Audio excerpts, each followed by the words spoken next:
The Little Tree and the Woodpecker's Gift.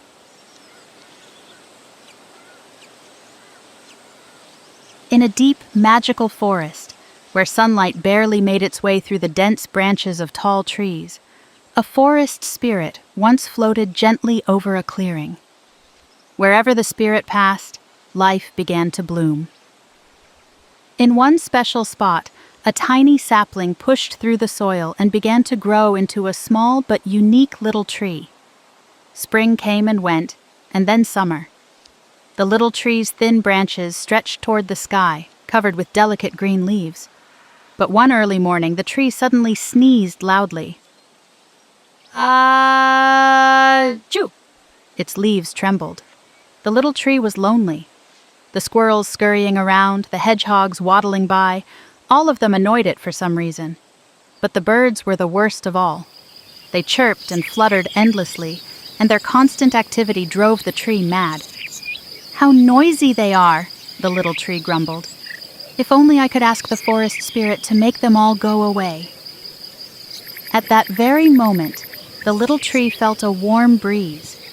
It was the forest spirit, but the spirit didn't say anything, only softly touched the tree with its invisible hand. Suddenly, the tree heard a strange tapping sound. "Ouch! That hurts!" the little tree cried, shaking its thin branches. Sitting on one of its branches was a woodpecker. He looked calm and serious. "Don't be upset," said the woodpecker. "I'm a forest doctor. My job is very important. If I don't get rid of the bugs and larvae hiding in your bark, your branches will dry up, and your leaves will fall off before autumn even comes." "Really?"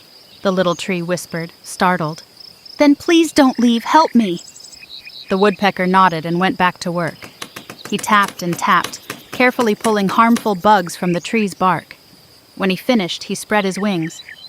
"All done! You're healthy now," the woodpecker said proudly. "But I have to go help other trees in the forest." "Thank you, Dr. Woodpecker," the little tree called after him, feeling grateful. As the woodpecker flew away, the tree felt the warm breeze of the forest spirit again. This time, the spirit seemed happy. "Now I understand," thought the little tree, watching the sunset. "We are all one big forest family. The squirrels, hedgehogs, birds, and even woodpeckers, they're all important. We need to help and care for each other." From that day on, the little tree no longer felt annoyed by its neighbors. Instead, it loved listening to the cheerful songs of the birds, watching the playful squirrels, and feeling like a part of the forest's big, happy family. Hey, did you like this story?